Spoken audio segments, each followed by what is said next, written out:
Hi everyone, my name is Katniss and I'm from New York. Please like and subscribe. I was born to a super rich single mom who was a successful businesswoman. She was a very hard-working lady, but loved me just as much. Come on, honey, I'll drop you off at school today. But ma'am, you have a very important business meeting. Then get the helicopter ready because there's no way I'm missing my girl's first day of school. Oh, Mommy, I love you. She was the best, but unlike her, I was kind of shy. Thanks to her dropping me off in a helicopter on my first day, though, I became super popular instantly. But things took a strange turn soon after. One time, I had to recite a poem in front of the entire class, and I was already nervous. But just then, a kid pointed at me and screamed. Look at her face. She looks like a tomato about to burst. And then all the kids started pointing and laughing. I quickly ran to the washroom to check what was going on. And when I looked in the mirror, I freaked out. Ah! My face was really red. The teacher immediately called Mom and she took me to the doctor. I'm afraid she has flushing disease, which means every time your daughter is nervous or excited, her face will blush a lot. No! Why? I felt really sad when the doctor said there was no permanent cure. Mom tried to cheer me up, but I wasn't feeling so good about myself. When we got home, I ran to the garden because I wanted to be alone. But there I saw Liam, a maid's kid, struggling to climb up a tree. What are you doing here? My ball got stuck on the tree and I can't get it back. I said I'd get it for him if he gave me a leg up. But as soon as I took the first step, my foot slipped and we both fell to the ground. Embarrassed, my face turned red, but instead of laughing at me, he said, Wow, you can change colors like a superhero. You're awesome. And his words gave me so much confidence. After that day, Liam and I became really close. Since Mom was mostly busy, we spent all our time playing together. And he was really smart, too. He helped me with my homework. And when Mom saw this, she enrolled him at my school, too. But as we grew up, the kids at school always made fun of him for being a maid's son. Oops, I spilled orange juice. Liam, why don't you go call your mom to clean it? Well, since your mom's the Minister of Cleanliness and Sanitation, I'm sure she can do the job better. You witch! How dare you! She looked like her head was on fire, but I didn't care. No one was going to say a thing to my best friend on my watch. But with time, my flushing disease started to bother me more. Liam would tell me not to pay so much attention to it. But he was a boy, what did he know? So, I came up with a way that would help me control my blushing. Every time I'd see a guy I had a crush on, I'd imagine my grandmother in a funny costume, and that would calm my excitement. One day, I was walking with Liam in the garden when Mom called me in. A really cute guy my age. Katniss, this is James, my friend's son. He's new here. Maybe later you can show him around the city. We started talking and he seemed like a nice guy. Liam's mom walked in just then with a tray of juice and glasses. And suddenly, she tripped on the carpet. The glasses went flying straight at James, who leapt up from his seat. You stupid maid! Are you blind? Gosh, look what you've done. My dry cleaning's coming out of your salary. Just then, Liam walked into the room angrily. But before he could say anything, his mom signaled him to stop. She immediately apologized to James, and Mom told her to go. As James went away to change, I wish I'd said something, but I didn't want to make a bigger scene. And later, I took him out reluctantly to show him around the city. As we were walking down a street after dinner, he suddenly took my hand. Katniss, I had a great time with you today. How about we end this beautiful night with a kiss? No, thank you. What happened to your face, weirdo? My face was all red because I was so mad, and I slapped him. This was the worst evening of my life, you moron! Stay away from me! Later that night when I reached home, Liam was nowhere to be seen, and I knew where I'd find him. The garden. Hey, what are you doing here by yourself? Oh, you're back from your date with the jerk. I would have punched his face if Mom hadn't stopped me. So what, is he your boyfriend now? Oh, I don't think he'll want me after the slap I gave him. What? Did he say something to you? Are you okay? I'm fine. And I should have slapped him earlier when he talked to your mom like that. By the way, you look cute when you're jealous. Jealous? Who said I was jealous? I turned towards him and he gave me a big smile, and I couldn't help but kiss him. It was my first kiss, and it felt amazing. A couple of days later, I went into Mom's room to ask her something, but I found her looking really worried. What's wrong, Mom? Oh, honey, one of the heirloom necklaces that I wear at this fundraising event every year is missing. What? We should call the police immediately. I've already informed the police, and I'm having the guards look into it too, honey. The necklace had been in our family for generations, and it was freaking expensive. Mom had the security team looking into the CCTV footage, and it turned out that Liam was the one who had entered and left Mom's room late at night. No, it couldn't be. When the guards went and searched Liam's and Mom's room, they found the necklace in one of the drawers. Liam, you stole my mom's necklace? Katniss, are you calling me a thief?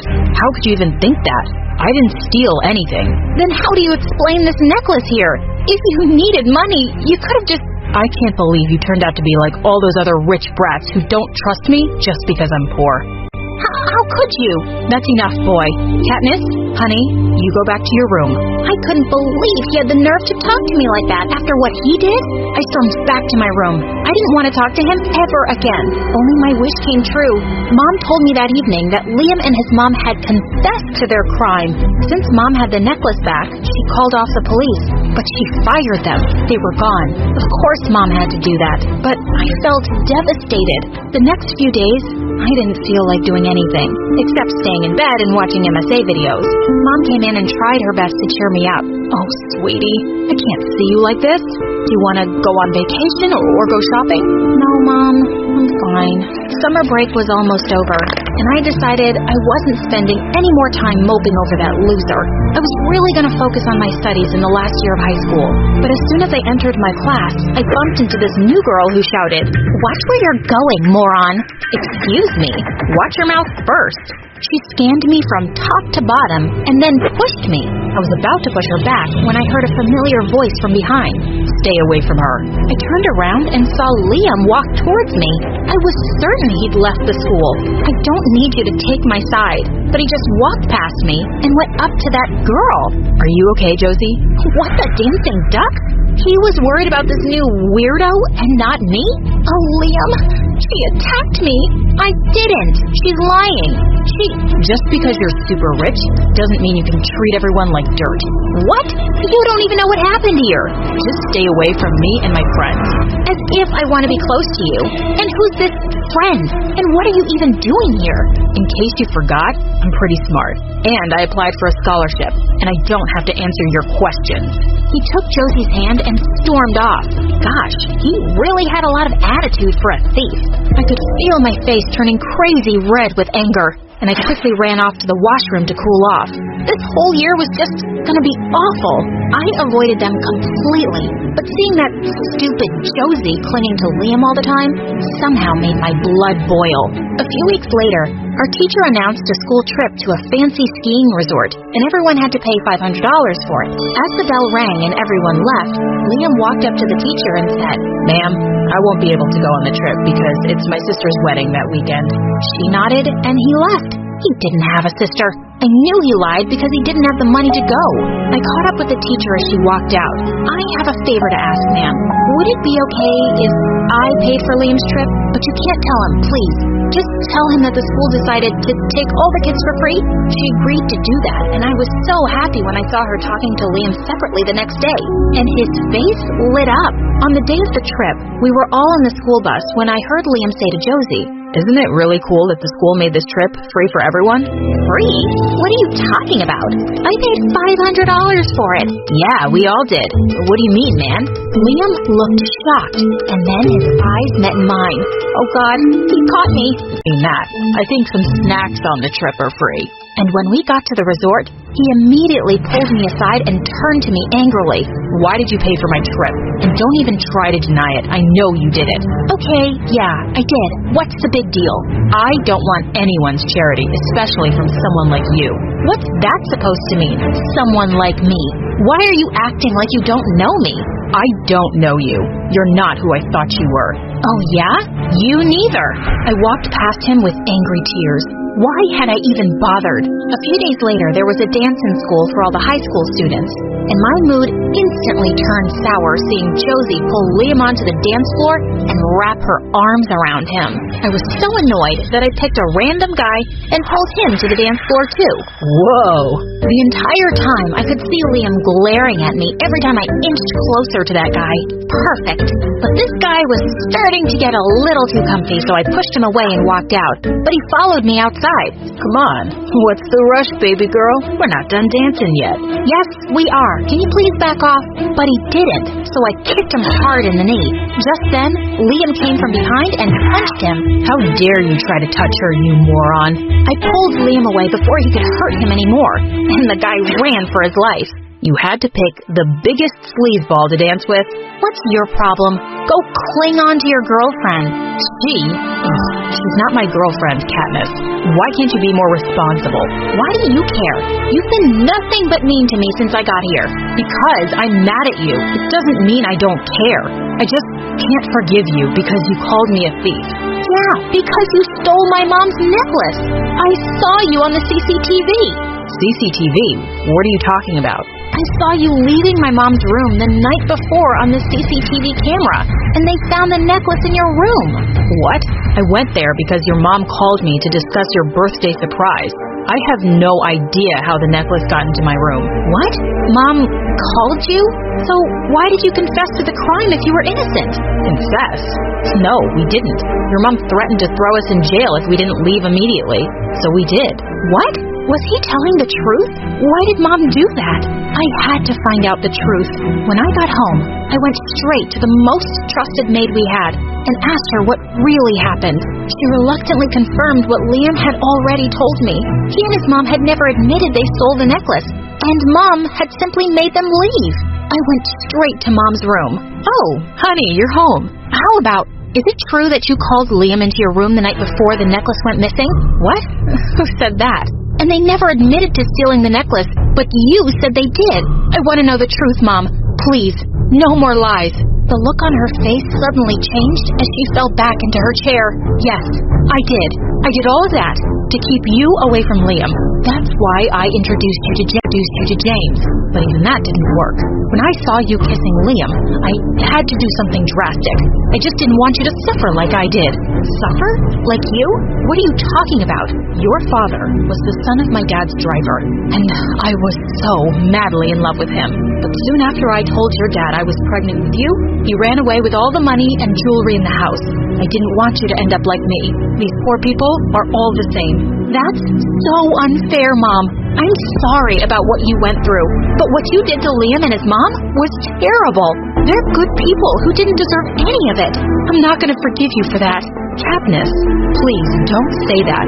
I did it because I love you, honey. Well, you don't make people suffer when you love them, Mom. I shut myself up in my room, refusing to open the door for Mom. And the next day at school, I spotted Liam on his way to class, and I ran to him and hugged him. Oh, Liam, I'm so sorry. Katniss, what happened? I'm just so sorry. I should have trusted you. And then I broke down and told him everything. I thought he'd be so mad, but he just hugged me. It's okay, Katniss. It's not your fault. What your mom did was awful, but maybe I'll be able to forgive her one day, and you will too. Let's put it behind us, because I've really missed you. I've missed you too, Liam. Let me start making up for lost time. I was 12 years old and brought up in a small village inside Siberia. My parents were very poor and told my sister and I that they didn't have enough food for both of us to make it through the winter. I didn't quite understand what they meant, but the next day, my dad told me to follow him into the forest. We walked for 2 days, deeper and deeper through the endless Siberian wilderness. I asked my dad where we were going, but he wouldn't tell me. At one point, we stopped, and my dad said, "Take some rest under the tree." I laid down, and exhausted from our long walk, I quickly fell asleep. When I woke up again, my dad was gone, and the night was at its darkest. I heard wolves howl not far away, and climbed up the tree I had slept under to be safe from the creatures on the ground. I waited for 1 whole week, hoping my dad would come back and take me home. But he didn't, and each day winter came closer. I knew I had to find my parents or I would die. My clothes were so thin, there was no way I'd survive the snow. I decided to just start walking, even though all directions looked the same. After a week my feet hurt so much, I took a 2-day rest near a river. But then I heard a noise from something coming towards me. Was it my dad? Or was it some animal? I laid down flat, waiting to see what it was. A big brown bear appeared. It was sniffing and had caught my smell, because it was walking right towards me. I stood up and ran to the closest tree and climbed it. I thought I was safe, because I didn't know bears could climb trees, but they can, and much better than humans. My only advantage was me being lighter than him. So I went to the highest and thinnest branch I could reach, but the bear was very hungry, and followed me right to the top. It was less than a meter away, and the whole tree was bending dangerously. But suddenly, I was close enough to a nearby tree and swung myself over there. I landed safely even though I suffered many scratches. Meanwhile, the branch I had jumped off swung back and caused the bear to lose its balance. He fell all the way down, at least 12 meters. I could see it was still moving, but it was unable to stand up again. That was my chance. I went to the ground, took the biggest stone I could pick up, and went to the bear. I saw the fear in its eyes. The small girl had won against the beast. Smash. Afterward, I found a sharp stone, and for 3 days, I skinned the bear. It gave me a nice pelt to keep me warm during the cold nights, and I turned my old shirt into a bag to carry the bear's meat. Then I continued to walk for weeks and weeks, not seeing a single other human being. By now it was November, and snow was laying everywhere. The only thing that kept my feet from freezing were the shoes I'd made from the bear's pelt. As I continued walking, the landscape changed from endless forests to endless grasslands. I had no more bear meat, and I was close to starvation. But then I saw a weird-looking tent. I went to its door and said, "Hello," in Russian. An old woman came out. She looked different and said something in her own language. Then she brought me inside and fed me bread and cheese. This is where my life with the Mongolian nomads began. Within a few months, I learned to speak their language and became part of their family. They treated me well, but I also learned that they had planned to marry me to their son. But I didn't like their son. He was a mean bully who enjoyed stealing the eggs of birds and throwing them against stones. Sometimes he even pulled my hair if I did something he didn't like. I knew the only way to escape my planned marriage was to run away. Luckily, I'd found a map by the shop of a nearby village. It was a map of all of Asia, and there, I learned that I had walked more than 1,200 miles from my Siberian village to the Mongolian nomads. I bought the map from the shop, and while it was night, I snuck out of my tent. I took one cheese wheel with me, and stole one horse to bring me back home. But after 3 days of riding the horse, we reached the endless Siberian wilderness, and it struggled to walk through the dense forest. That's why I let it go, and continued to wander on my own. Now all I had was my map, my cheese, and a spear I had made to defend myself in case another bear attacked me. But with my map, it took me less than 3 weeks to find my way back to my home village. Tears came to my eyes when I saw my parents' small wooden hut. I was nervous seeing them again, because I didn't know if my parents wanted me back. I opened the door anyway, and I saw both my parents sitting on 2 wooden chairs. They looked so much older, and when they noticed me, my mom said, "Who are you?" I said, "It's me, Anna, your daughter." My mother jumped up and said, "Anna?" I ran up to her and gave her a long hug. I said, "I missed you so much." But then I turned to my dad, the man that had abandoned me in the wild. I saw he had tears in his eyes, and then he said, "I'm so sorry for what I've done." I had never seen my father cry, and I knew that he really was sorry. I asked him where my sister was, and he said she didn't make it through the winter. Then he brought me to her gravestone. I broke down and cried. I had lost my sister and my best friend. The next few days, my dad kept apologizing for what he had done to me. but I forgave him because I knew he didn't have another choice. Had I stayed with them, I would have ended up like my sister. I lived with my parents for 3 more years until I turned 17. But because we barely had money or food, we decided I should move to Moscow. For a few weeks, I worked as a waitress, but soon I found a better job working as a model. Suddenly, I was making enough money to afford going to university. And right now, I'm studying English and planning to move to a Western country someday.